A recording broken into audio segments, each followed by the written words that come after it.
अब इसका आगे का रास्ता क्या होगा? ये तो कहते हैं कि नहीं माफ़ी कोई नहीं है, मिलिट्री कोर्ट से सलाह देनी। नहीं मलिक साहब, इस तरह नहीं।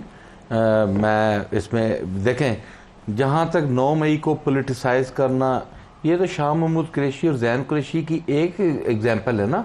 मैं आपकी टेबल पर ऐसी कई मिसालें रख देता हूँ। ये पूरी एफआईआर जो है आपको इलेक्शन में, रिगिंग में, आप इन हलकों पे काबू पाने के लिए आप लोगों ने उसका गलत इस्तेमाल किया है। उन एफआईआर में उन लोगों को एक मतलब जरताज बीबी पे 45 एफआईआर है, एक एमएनए उस पर 46। यार एक शख्स एक दिन में कितना क्या क्या कर सकता है?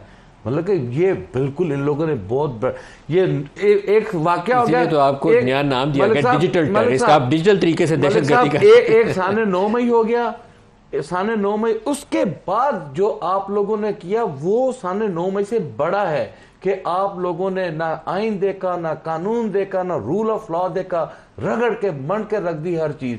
और आज तक आप लोग एक चीज भी, और आज भी मिलिट्री कोर्ट्स। क्यों मिलिट्री कोर्ट्स? वजह क्या है? आप कहना क्या चाह रहे हैं? हमें आप डायरेक्ट दहशतगर्द करार देना चाह रहे हैं? क्यों आप करार देना चाह रहे हैं? 92 सीट्स लेकर बैठे हैं, 9 मई का बयानिया दफन करके बैठे हैं 9 फरवरी को।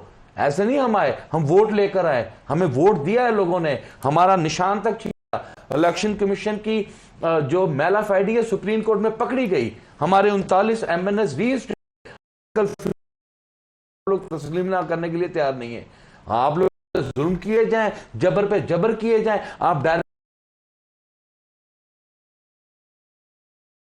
आप एक केस भी साबित नहीं कर सके और फिर आप मिलिट्री कोर्ट्स की तरफ देख रहे हैं। आपकी नाअहली नहीं है। और अगर मैं कहता हूं कि आखिर वो कोर कमांडर हाउस है, कैसे मुमकिन है कि लोग उसमें घुस गए? अगर चले घुस गए तो क्या उसकी फुटेज सामने नहीं आना चाहिए? साहब एक सवाल जिसका जवाब